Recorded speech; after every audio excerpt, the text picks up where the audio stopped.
ዘላለማዊውን የነፍሳችንን ሰላም ሰላምን ብላችሁ የተሰባሰባችሁ ምእመናን ማኅበረ ካህናት እንደምን ሰነበታችሁ? አይሰማም? ከዚህ ውጭ ላሉት አይደለም የምንናገረው፣ እዚሁ ላለን ስለሆነ እንደምን ሰነበታችሁ? እንደምን ዋላችሁ? የኃጢአታችንን ብዛት የሰውነታችንን ክፋት ያልተመለከተብን እድሜ ለንስሐ የሰጠን ይህችን ዕለት የረዳን የአባቶቻችን የቅዱሳን አምላክ ልዑል እግዚአብሔር ይክበር ይመስገን። የእናታችን የቅድስት ኪዳነ ምሕረት ረድኤት በረከት አለ። መቼም ውሃን የጠጣነውና በውሃ ደግሞ መታማት የለብንም። እስኪ እንደማመጥ የምታስተናግዱት ኮሚቴዎቹ አስተናግዱ። የሚያስተናግዱት በእርጋታ ያስተናግዳሉ። እናንተ ደግሞ ባይሆን በእጅና በአይን ተግባብታችሁ የተሰጠኝም አጭር ደቂቃ ስለሆነ እሷን በአግባቡ እንጠቀምባት። የዚህ ዓለም ልጆች በሉላችሁ፣ የዚህ ዓለም ልጆች ከብርሃን ልጆች ይልቅ የጥበብ ስራ ሰሩ። የጥበብ ስራ እንድንሰራ መድኃኒዓለም ይርዳን።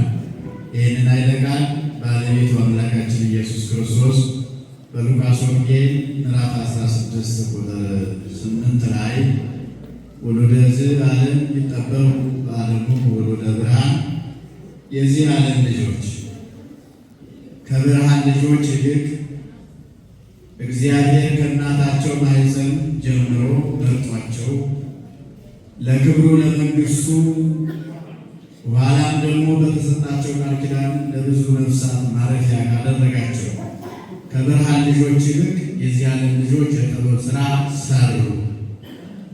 የብርሃን ልጆች የተባሉ እነማን ናቸው ከተባለ እነ ተክለ ሃይማኖት እና አቡነ ገብረ መንፈስ ቅዱስ ቅዱሳን በአጠቃላይ ሰማዕታት የብርሃን ልጆች ናቸው። የዚህ ዓለም ልጆች የተባሉ እነማን ናቸው ከተባለ እኔ እናንተ በዓለሙ ያለን። በዓለሙ ያለን ሲባል በጋብቻ ተሳስረን ዘር ተክተን ከዝሙት ጠንቅ ድነን ሥጋችንንም አስደስተን የነፍስ ሥራ ሰርተን የምንኖር የዚህ ዓለም ልጆች ተብለናል። ቅዱሳን አባቶቻችን የብርሃን ልጆች ናቸው እና ጌታ ራሱ ሕያው በሆነው በማይታበለው የምሕረት ቃሉ ከብርሃን ልጆች ይልቅ የዚህ ዓለም ልጆች የጥበብ ሥራ ሰሩ። የብርሃን ልጆች ቅዱሳን ናቸው። የዚህ ዓለም ልጆች እኛንን። የዚህ ዓለም ልጆች ሲባል በዓለሙ የሚደረገውን ኃጢአት እያደረገ የሚኖር ማለት አይደለም። እኛ የሁለት ዓለም ሰዎች ነን። የስንት ዓለም ሰዎች አልኳችሁ? በዚህኛውም ዓለም እንበላለን፣ እንጠጣለን፣ በጋብቻ ተሳስረን ወልደን ከብደን ዘር ተክተን ከዝሙት ጠንቅ ድነን እግዚአብሔር የባረከልንን የክርስትና ሕይወት ኖረን በዚያኛው ዓለም ደግሞ ሌላ ዓለም ይጠብቀናል።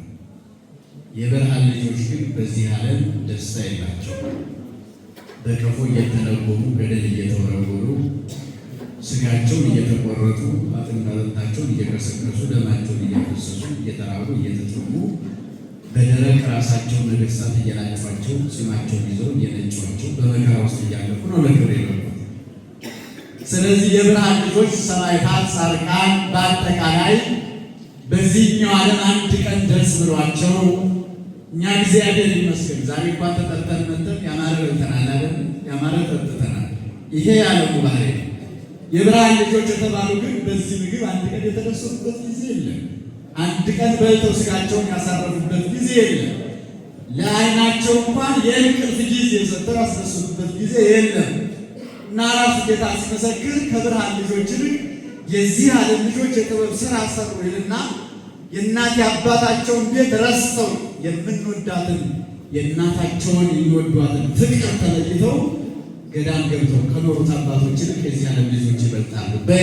በመንግሥት አቦ በአባታቸው መንግሥት በሰማይ በዚያኛው ዓለም በዚህኛው ዓለም እነሱ እንደተሰደዱ ቤት ሳይሆናቸው ገዳም ነው። ለእግራቸው መርገጫ እንኳን ጫማ ሳይጫሙ ለሰውነታቸው ከርቃናቸው መሸፈኛዎች ልብስ ሳይኖራቸው ተርበው ተጠምተው ተገፍተው በመከራ ውስጥ ያለፉ በዚህ ዓለም ደስታ ሳይኖራቸው ያኛው ዓለም ነው ደስታቸው ባቸው። እኛ ግን በሁለቱም ማለት ጋብቻ ለሚፈልገው ጋብቻ፣ ምግበ ሥጋ ለሚፈልገው ምግበ ሥጋ ሁሉን ይቻላል ሰጥታ አክብራ ታኖራለች። በዚያኛው ዓለም ደግሞ እኩል እንሆናለን። በምድር ነው እንጂ የበለጥናቸው በዚያኛው እኩል ነን። ታዲያ ለምንድን ነው በሁለት የበለጥናቸው በዚያኛው ዓለም? ወይንም ደግሞ ጌታ ራሱ ከነሱ የበለጠ ጥበብ ስራ ሰሩ ያለ ምንድን ነው ከተባለ ራሱ አምላካችን ኢየሱስ ክርስቶስ ያስቀመጠልን አንድ ባለጸጋ አለ ብሎ ቅዱስ ሉቃስ በትርጓሜው ያስቀምጣል። ባለጸጋው በሀብት የከበረ ነው፣ በሁሉ የተሾመ ነው። እግዚአብሔር ሀብቱን ንብረቱን አብዝቶ የሰጠው ግን ገንዘቡን መጠቀም ያልቻለበት ነበር ይላል። በገንዘባችን እንድንጠቀምበት እግዚአብሔር ይልናል። ገንዘብን የሰጠ ማን ነው? ዘየአስቶ ካፊ። እግዚአብሔር ገንዘብን ይሰጣል፣ አስራትን ይፈልጋል።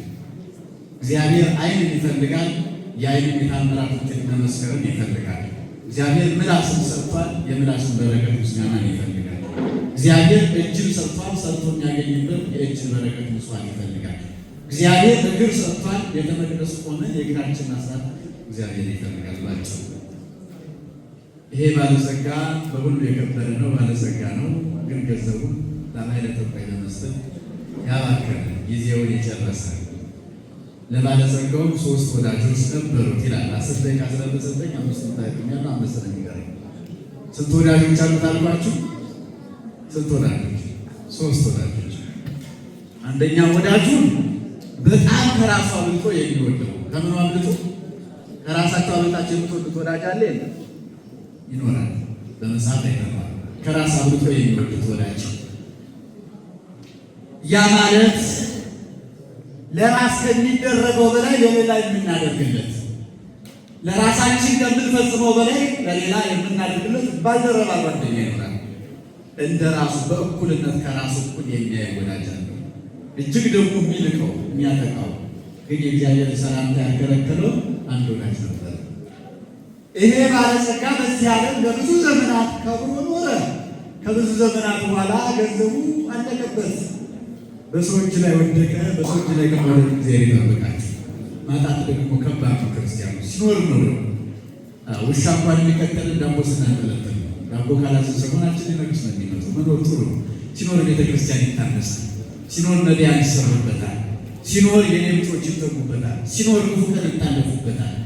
ሲኖር ጥሩ ነው። ክርስቲያኖች ታዲያ ገንዘቡ አለቀበት። ባጭሩ መቼስ ረሃብ አይገለኛልና በጣም ከራሱ አብልጦ ወደሚወደው ወደ ወዳጁ ሄደና ወዳጁን አማከረው። ትናንትና ዝናዬን ታውቅ የለ አልባው አማከረው። ግን ዛሬ በእናንተ እጅ ላይ ወድቄያለሁና መቼስ የለጥቁር ሰዓት ብቻ እንዴት እሞታለሁ ብላ ምክንያት እባክህ ጥቂት ለልጆችና ለእኔ የሚበላ ነገር ስጠኝ፣ ክፉ ቀን ማሻገረኝ አሉ። ክፉ ቀን የሚያሻግር ማን ብቻ ነው? ቀጥሮን ያልቀረ ማን ብቻ ነው? እመጣለሁ፣ አይዞህ፣ ያንተ ጉዳይ ለእኔ ተወው፣ ተስፋ አላስቆረጠም ማን ብቻ ነው? እግዚአብሔር ብቻ ነው። የሚገርማችሁ ጥቂት ገርባን የሚለው አንዲት፣ ይሄ በገጠሩ ያደጋችሁ ካላችሁ ይሄ በሌማት ወይም ደግሞ በጉርዝ በዚያ አንድ ሰጥቶ ሸኝ። ሌላ ሰው የጠበቀው ለዓመት የሚሆን ይህን ችግር የምጋፈጥበት ድጋሚ ሰርቼ የምለወጥበትን የሆነ ነገር ይሰጠኛል ብሎ የጠበቀው። ለምን? ከራሷ አብልጦ የሚወደው ወዳጅ ነው። ለጊዜው እየከፋው ቢሆን ያችኑ ታስፈልገው ስለነበር ይዞ ተመለሰ። ያችን ማለቀች። ወደ ሁለተኛው ወዳጅ ሄደ። ሁለተኛው ወዳጅ በመስጠት እንደ ራሱ አድርጎ ከራሱ እኩል የሚቆጥረው ወዳጅ ጭራሹ እሱ ደግሞ አልቅሶ ባውናት እሱ አዝኖለት ብቻ ሸኘው። ወደ ሶስተኛው ወደሚንቀው መቼ ስራ ላይ ገለኛል። ትናንትና ቦታ ባልሰጠው ለሌሎቹ ያደረኩትን ባላደርግለትም በእኩል ላይ ተመልክቼው ባላውቅም ግን ወዳጅ አይደለም እንዴት አድርገህ ብለዋል ነበር። ቢሆንም ወደ እሱ ይላል። ክፉ ቀን መጥፎ ነው፣ የቀኑትን ያስወድዳል። ወደ ሚነቀው ወዳጅ ሄደ። የሚነቀው ወዳጅ ያልጠበቀውን አደረገ። ወዳጅ ትናንትና ከኔ በላይ አልነበር ትንቀኝ ታቃልለኝ የነበረው ስላለ አይደል? ዛሬ ደግሞ በእኔ ምክንያት የሚቀረፍ ችግር ካለ ታሪክ ከተለወጠ ምን ጠፍቶ ልብስ ብትል ወርቅ ብትል ሁሉ ያለ ግባና መርቅ ውሰድ ነግቼ ሰፍሬ በቁጥር አልሰጥም ማለት የሚፈልገውን ነገር ሰጠው ይዞ ሄደ።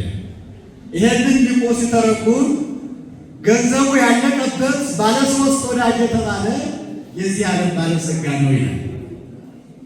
ገንዘቡ ያለቀበት ማለት እንደ ገንዘብ የተመሰለው እድሜ ነው።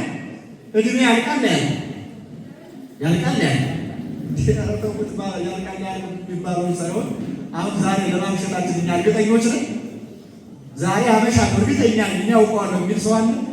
ግን የዛሬ ዓመት ያስጨንቀናል። ግን የዛሬ 2 ዓመት ያስጨንቀናል። ግን የዛሬ 5 ዓመት 6 ዓመት ተለውጠን አንዱ መኪና 2-3 መኪና አትርፎ ከጓደኞች በላይ ሆነ ልጆቻችን የተሻለ ትምህርት ቤት ተምረው እንጨነቃለን። ወጣቱ ገና ሚስት አግብቶ ትዳሩን መስርቶ ገና ልጅ ወልዶ ከዚያ በኋላ አለው ይጨነቃል። ለአንድ ቀን ለማደር እርግጠኞች አይደለም። መኖራችን ያሳስበናል። ሰውየው እድሜው ባለጸጋ የተባለው ሞት ነው። ማን ነው ባለጸጋ የተባለው? ሰው ነው። ደረጃ አጣ ማለት በሞት ተወሰደ። ከራሱ በላይ አምልጦ የሚወደው ወዳጅ የተባለው ገንዘብ ነው። ምንድን ነው አልኳችሁ? ከራሳችን በላይ ገንዘብ እንወደዋለን አለ።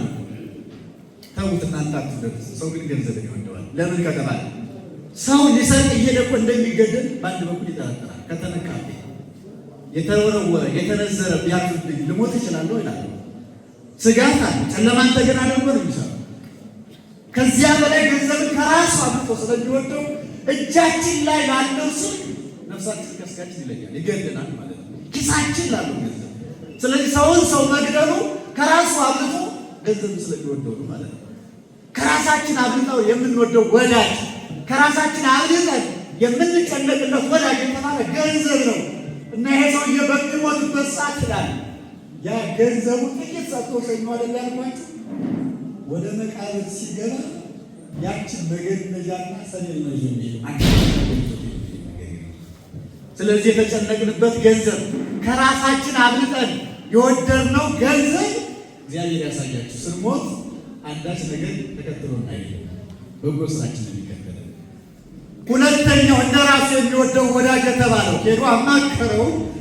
ግን ሲያማክረው መስጠት እየቻለ አልቅሶ ሸኘው አይደል የተባለ። አልቅሶ ሸኝ የተባለው ወዳጅ ቤተሰብ ነው። እኛ ስንሞት ዘመድ ምን ያደርግልናል? አልቅሶ ነው አይደል የሚሸኝ። ልጅም ይሁን አባትም ይሁን እናትም ትሁን ወዳጅም ይሁን በጣም ብዙ አይነት ቤተሰብ ይሁን በሞታችን አልቅሶ ከመሸኘት ውጭ የሚያደርግልን አንዳች ነገር የለም። አልቅሶ ሸኝ ንቆ አጥቶ ቦታ የማይሰጠው ወዳጅ ሁሉ ሞልቷል። ውሰድ ያለው ደግሞ በጎ ስራና ምጽዋት ነው። እግዚአብሔር በቅንነት ማገልገል ቤተ መቅደሱን መስራት ነው ይላል። እዚህ ላይ ሀሳባችን እንጠቅልላለን። ይልቀው ነበር በጥሩ ዓይን አይመለከተውም። ግን ሳይጠብቅ መቼስ አልራቅ አልሞት ካለው ይሰጠኛል እንደ ሌሎቹ ከጨከነ ምን ይደረጋል? ሌልና ሊጠይቀዋል።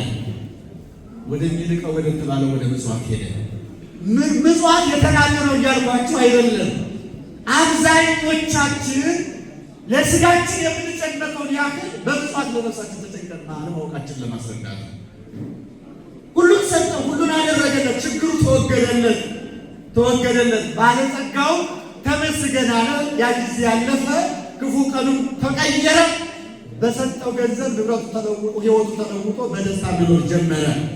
ሰውየው በሚሞትበት ሰዓት በጎ ስራው ምጽዋት የምጽዋት የተዘረጋጁ ይከተሉና በጌታ ዘንድ ሞገስ ያሰጠዋል፣ ያሳርፈዋል። ስለዚህ ወዳጆች ዛሬ ባጭሩ የተሰበሰብንበት ዓላማ ሰማያዊ ቤታችንን ለመስራት ነው። ራሱ ጌታ ውሉደ ዘዓለም ይጠበቡ ባለ ውሉደ ብርሃን ከብርሃን ልጆች የጥበብ ስራ ሰሩ ማለት እኛ የሚያልፈውን ገንዘብ ማን ሰጠን? እግዚአብሔር። ግን ምን አድርጉበታል? የማያልፍ ስራ፣ የማያልፍ ሕይወት፣ የማያልፍ እረፍት፣ የማያልፍ ደስታ። ቅዱስ ጳውሎስ ለፊልጵስዩስ ክርስቲያኖስ 3:14 ላይ አገራችን በሰማይ ነው ይላል። በየት ነው አለ? ሀገራችን በሰማይ ነው። ደስታችን በሰማይ ነው። ሞገሳችን በሰማይ ነው። እረፍታችን በሰማይ ነው። ወደ ነሳገረ ዘውስተ ሰማያት ካለ በኋላ በተነሳ የተማይደርነ በነማይደር ዘበሰማያት የገብሮ አነሳ ወርስ ቆጣው ይላል። በሰማይ ሰው ያልገባበት ወይም ደግሞ ሰው ጎትቶ የማያስወጣበት ገፍትሮም የማያስገባበት መገፋፋትም የሌለበት ግለሰቦችም የማያፈርሱት ቤት በሰማይ አለን። ወደ ሴፎች ያው እሱን ተስፋ እናደርጋለን። ያን ቤት የምንወርሰው ግን በስጋ ያለን ከሰራ ነው ይላል። ሰው ወደዚህ ዓለም ሲመጣ ሰማያዊ ቤትን ለመስራት ነው። ወደድንም ጠላን ለስጋ የሚያስፈልገንን ጎጆ ከቻልን እንሰራለን፣ ካልቻል ወር በገባ ኪራዩን እንከፍላለን። ለየትኛው ቤት? ለስጋው ቤታችን። ለመንፈሳዊ ቦታችን ለዛኛው ቤታችን ግን ተግተን የነፍስ ስራ የምንሰራው በምጽዋት ነውና በዚህ ዕለት እግዚአብሔር በልዩ ጥበቡ ጠርቷችሁ ብዙ አይነት ጥሪ አለ። ሰው ለመዝናናት ጠርቷችሁ ሊሆን ይችላል። ለተለያየ ደስታ ጠርቷችሁ ሊሆን ይችላል። የዛሬው ግን ከደስታም በላይ ደስታ፣ ከበረከትም በላይ በረከት፣ ከእረፍትም በላይ እረፍት የሚያሰጥ ታላቅ የበረከት ጥሪ ነው። በዚህ ዕለት የጠራን እግዚአብሔር ይክበር ይመስገን። ብዙ ሀብት ያላቸው ወንድምር ያላቸው ይኖራሉ። ነገር ግን ይህን ጥሪ መጠራት የቻልነው እኛ ነን። እግዚአብሔር የወደደልን ልቡን ያነሳሳልን ክፉን ሀሳብ ያራቀልን ለዚህ ጥሪ የፈቀደለት ሰው ዛሬ በዚህ ዕለት ተገኝቷልና ወዳጆች ከብርሃን ልጆች ከእነ ተክለ ሃይማኖት ያላነሰ ክብር ሊሰጠን እግዚአብሔር በታመነው ቃል ገብቶልናል። ስለዚህ በጎ ስራችን ምጽዋትን እንልመድ፣ እጆቻችን ለምጽዋት ይዘርጉ፣ እግዚአብሔር የወደደው እናግር። ከትናንትና ሕይወታችን ተለይተን እግዚአብሔር ጋር እንገናኝ። በተለይ አባቶቻችን ካህናት በዚህ ላይ በጥብቅ ስራ መስራት ይኖርብናል። የካህን ድርሻ ማስተማር፣ እግዚአብሔር በቡራኬ ሲባርከው ክህነቱን ዘላለማዊ አድርጎ ሲሰጠው የካህን ድርሻ መምከር፣ ሀብት ያለው በሀብቱ እንዲጸድቅ፣ ጤና ያለው በጤናው እንዲባረክ፣ ማስተዋል ያለው በማስተዋል እንዲያርፍ አባቶችን መምከር ነው። ካህናት መክረው አስተምረው ምዕመናንን ማጽደቅ ግዴታቸው ነው፣ ግዴታችን ነው። ስለዚህ በምክረ ካህን በፈቃደ ካህን ተሰባችሁ እግዚአብሔር ወዶላችሁ እናታችን ቅድስት ኪዳነ ምሕረት በእናትነት ፍቅሯ ዛሬ የጠራቻችሁ ለበለጠ የበረከት ስራ እየሰማችሁ ነው። የበለጠ ለማሳደግ፣ የበለጠ ለማስደሰት፣ የበለጠ በልጇ አቅፍ ልታኖራችሁ እናታችን ኪዳነ ምሕረት ጠርታችኋለችና ከሁሉ በላይ የሚበልጠውን ንቆ እንዳልተመለከተው አልቅሶ እንዳይሸኘው ጥቂት እንዳደረገለትም ሳይሆን ሁሉ የኛ የሆነው መንግስቱ ያወርስልን የታመነው አምላክ ጠርቶናልና ስለዚህ በጎ ስራ እንስራ። የመጨረሻው መልእክቴ በጣም የሚያስደንቀውና የሚያስገርመው በጎ ስራ መድኃኒት ነው ይላል። ምንድን ነው አልኳችሁ? መድኃኒት ነው። መድኃኒት የትኛውን ፋርማሲ ሊቁ ቅዱስ አግራጦስ ነው የሚተረጉሙ። የትኛውን ፋርማሲ ገብታችሁ ለታመመ ሰው መድኃኒት ብትሰጡ በፋርማሲ የሚሰጠው መድኃኒት ብሔር፣ ጎሳ፣ ጾታ፣ ማንነት አይለኝም። የትኛው መድኃኒት ፈልጊያለሁ ስትሉ ሸጡላችኋል አይደለ? ዋጋ ልዩነት ካለ የትኛው መድኃኒቱ ከበሽታው ይገናኝ እንጂ አንተ ደቡብን፣ አንተ ከምባታና አንተ ያደግሮ አላድንም አይደለም ይፈውሰናል። በጎ ስራ ምጽዋትም አለ በየትኛውም አጋጣሚ እንኳን ያመኑት ያላመኑትን ቢሆን ይፈውሳቸዋል፣ ያድናቸዋል ይልና የነገረ ማርያም ድርሰት ያመጣና የድንግል ማርያም ህንፃ የሚያነሳ አንድ ሰው ነበረ። በዚያ ምክንያት ዕለት ቤተ መቅደሱ ይገኛል። ለእሱም አንድ ደግ የሚያምን ጎረቤት ነበረው። አያምንም፣ አሕዛብ ነው። በቅሎ ዘላ ከቤተ መቅደስ ገባችበት። በቅሎውን ለማስወጣት ከቤተ መቅደስ መግባት እንደማይችል ራሱን አወቀ።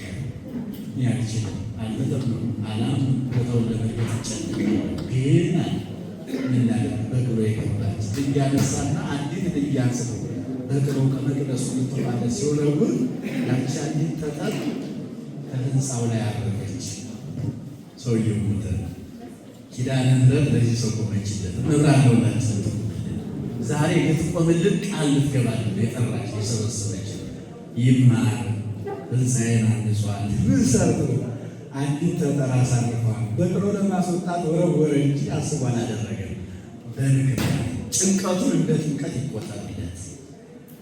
ለመቅደሱ ተጨንቆ እዚህ አልቆምም ብሏልና ለመቅደሱ ለምድራዊ መቅደስ ተጨንቆ መቅደስን አልረግጥም ያለው የማያምነውን ለዚህኛው ክብር አብቃልን።